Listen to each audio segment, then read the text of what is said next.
Well, we lost two seats that I'm very puzzled about. One is Southeast, which was Amarjeet Sohi, Right. and George Chahal also went down in Calgary. And so there's something happening in the traditional communities that support them that changed big time. And I don't know what that is, but we sure better find out.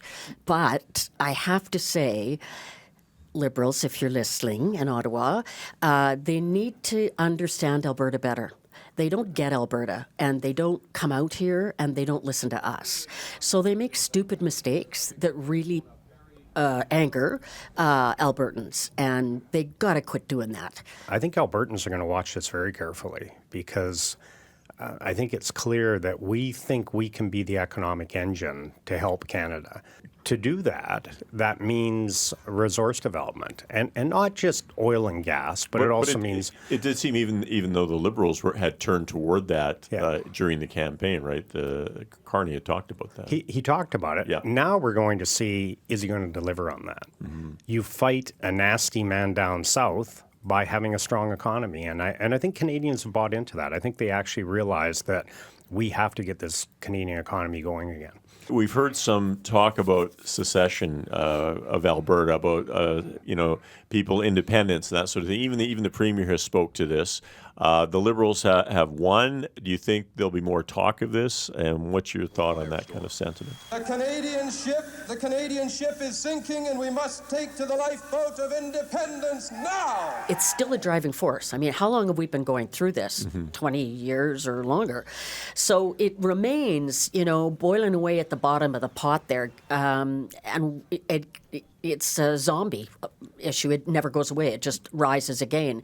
But I have great faith in Albertans that we love Alberta and we're very proud of Alberta. And I don't think we would ever go to that place. James, what are your thoughts?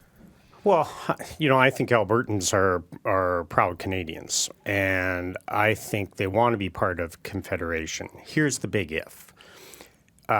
If they're allowed to do what they do well.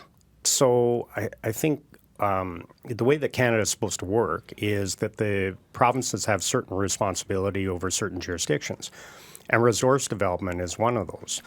So I think the proof will be in the pudding, that if we can start to see some major projects and access points developed, that Albertans will see we can start to create that wealth and the kind of economy that we want and support our healthcare and do all the things that we want to do as Albertans. But if you restrict that, then I think people get angry, and I think they start to say, "Hey, listen, this isn't fair. I just want to do what I was able to do, and let me do my thing." And if you're going to take tax dollars and generate tax dollars because of that, and Canada's stronger, hallelujah. I think they're all on side, but don't restrict my ability to generate an income. I disagree with you there because, and what I'm hearing Carney say, threaded through everything he did, was environment and energy. So I think he wants to move forward on energy as a package and look again at wind and solar and some of the other ways that we can be dealing with it without shutting off the taps.